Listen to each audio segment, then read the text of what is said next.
दोस्तों, भगवान शिव के बारे में ऐसा कहा जाता है कि भगवान शिव त्रिलोक के आदि और अंत के देवता हैं, जिनके आगे दुनिया की सभी शक्तियाँ असफल हो जाती हैं। लेकिन क्या आपको मालूम है आखिर भगवान शिव का जन्म कैसे हुआ था? उनकी माता कौन थी और उनके पिता का क्या नाम था? उन्होंने किससे अपनी शिक्षा प्राप्त की थी और किस किस को शिक्षा का दान दिया था? अगर नहीं तो चलिए, क्योंकि इस वीडियो के माध्यम से हम आपके इन्हीं सभी सवालों का जवाब देने वाले हैं, इसलिए प्लीज इसे स्किप किए बिना एंड तक जरूर देखना। दोस्तों, आज सबसे पहले भगवान शिव के जन्म से जुड़ी पहली कहानी यानी शिव पुराण की एक लोकप्रिय कथा के बारे में बताने वाले हैं। शिव पुराण के अनुसार भगवान शिव को स्वयंभू माना जाता है, जिसका मतलब होता है कि भगवान शिव का जन्म स्वयं ही हुआ था। यानी कि इससे एक बात तो साफ हो जाती है कि ना ही भगवान शिव की कोई माता है और ना ही उनके कोई पिता हैं। इसी कारण से भगवान शिव पंच तत्वों से भी परे हैं, जिस कारण से इन्हें मृत्यु का भी कोई भय नहीं है और इनकी मृत्यु कभी नहीं हो सकती। पर अब बात करते हैं विष्णु पुराण में बताई गई भगवान शिव के जन्म से जुड़ी हुई एक और कहानी के बारे में।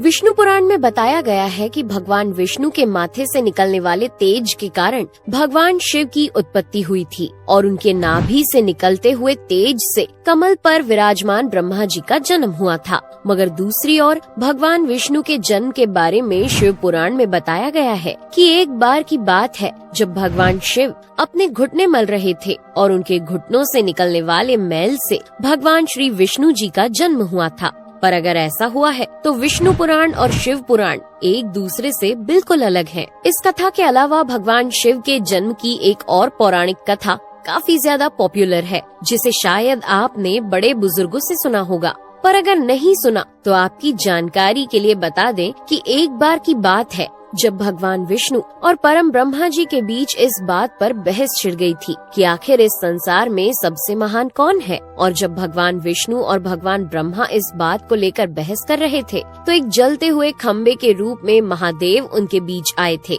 दोस्तों, वो दोनों इस रहस्य को नहीं समझ पाए और तभी अचानक से एक आवाज आई जिसने कहा कि जो भी इस खम्बे का छोर ढूंढ लेगा वही सबसे महान कहलाएगा।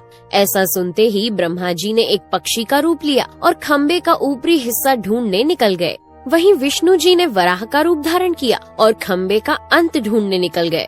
बहुत देर तक खोजने के बाद भी दोनों में से किसी को भी खम्बे का छोर नहीं मिला और दोनों हार मानकर वापस आ गए। जिसके बाद भगवान शिव अपने असली रूप में आए और फिर भगवान विष्णु और ब्रह्मा जी ने ये मान लिया कि महादेव ही सबसे महान और शक्तिशाली हैं। इनसे बड़ी शक्ति इस दुनिया में कोई नहीं है। इसके साथ ही शिव पुराण में बताया गया खम्बा इस बात को दर्शाता है कि ना ही भगवान शिव जन्मे थे और ना ही उनका कोई अंत है। और एक कारण तो यही है कि भगवान शिव को स्वयंभू कहा जाता है, यानी भगवान शिव का अंत है ही नहीं, वे अमर हैं। अब हम बात करते हैं भगवान शिव से जुड़े एक ऐसे विषय के बारे में जो सबसे ज्यादा प्रसिद्ध है कि क्या भगवान ब्रह्मा भगवान शिव के पिता हैं?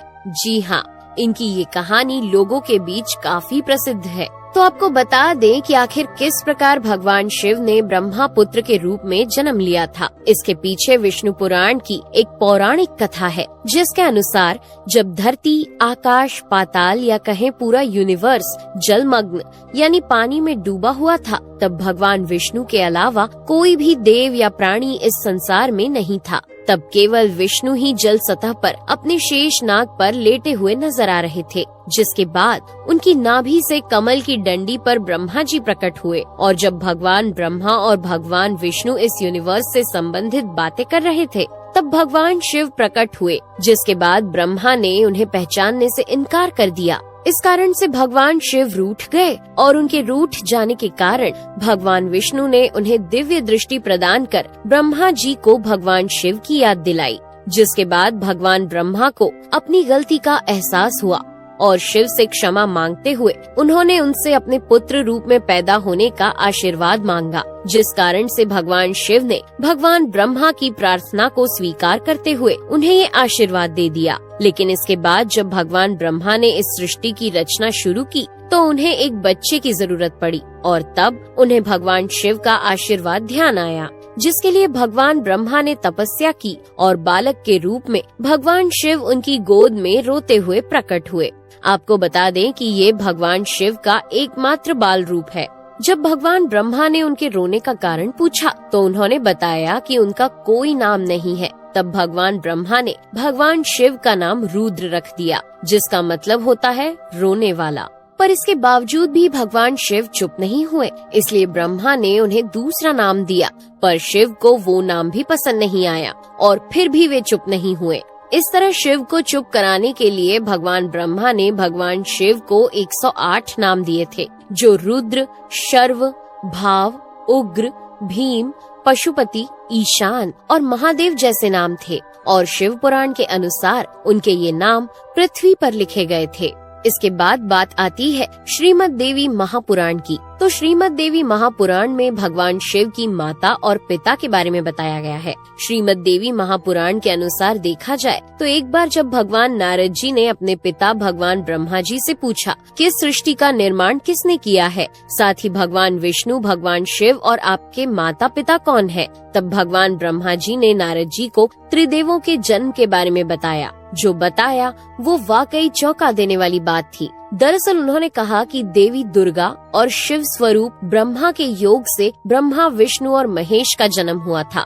यानी प्रकृति का रूप लिए माँ दुर्गा ही हम तीनों की माता है और ब्रह्मा यानी काल सदाशिव हमारे पिता है। इसके साथ ही श्रीमद् देवी महापुराण में भी भगवान विष्णु और भगवान ब्रह्मा के बीच हुए झगड़े की एक कहानी मिलती है, जिसके अनुसार एक बार श्री ब्रह्मा जी और विष्णु जी में झगड़ा हुआ और दोनों में बहस छिड़ी हुई थी। तब भगवान ब्रह्मा ने कहा कि सृष्टि को मैंने बनाया है और मैं ही प्रजापिता हूँ, जिसके जवाब में भगवान विष्णु जी ने कहा कि मैं आपका पिता हूँ, क्योंकि आप मेरी नाभि से निकले हुए कमल से पैदा हुए हैं। और धीरे धीरे कर ये बहस बढ़ती गई। दोस्तों, इसके बाद इन दोनों का झगड़ा सुनकर सदाशिव वहाँ पहुँचे और उन्होंने कहा कि पुत्रों, मैंने ही तुमको इस संसार को बनाने और इसे संभालने के केवल 2 काम दिए हैं। इसी प्रकार मैंने शंकर और रुद्र को संहार और तिरोगति के कार्य दिए हैं। इसके साथ ही उन्होंने कहा कि मेरे 5 मुख हैं। एक मुख से अकार, दूसरे मुख से उकार, तीसरे मुख से मुकार, चौथे मुख से बिंदु और 5वें मुख से नाद यानी कि शब्द प्रकट हुए हैं।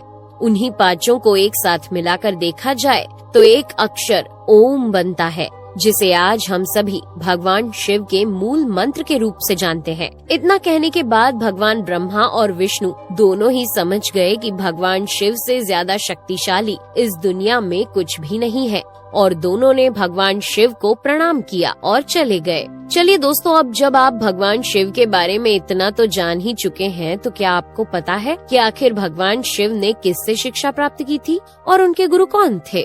हम जानते हैं शायद ही इसका जवाब आप में से किसी को पता होगा, पर जिन्हें नहीं पता उन्हें बता दें कि भगवान शिव स्वयं इस संसार के गुरु माने जाते हैं, जिन्होंने इस संसार में गुरु शिष्य की परंपरा की शुरुआत की थी। लेकिन अगर सवाल आता है कि आखिर भगवान शिव किसके गुरु थे, तो आपको जरूर जान लेना चाहिए कि हिंदू धर्म के ग्रंथ कहते हैं कि ब्रह्मा जी और शिव जी इस संसार के सबसे पहले गुरु हैं, जिन्होंने गुरु शिष्य के इस रिश्ते की शुरुआत की थी।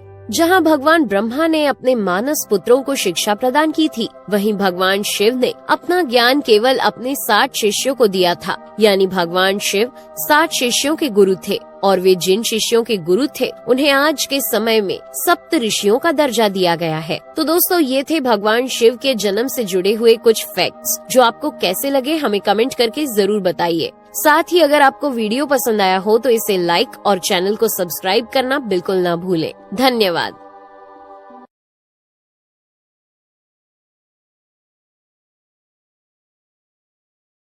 भगवान से सच्चा प्यार करते हैं तो चैनल को सब्सक्राइब व लाइक करके जाइए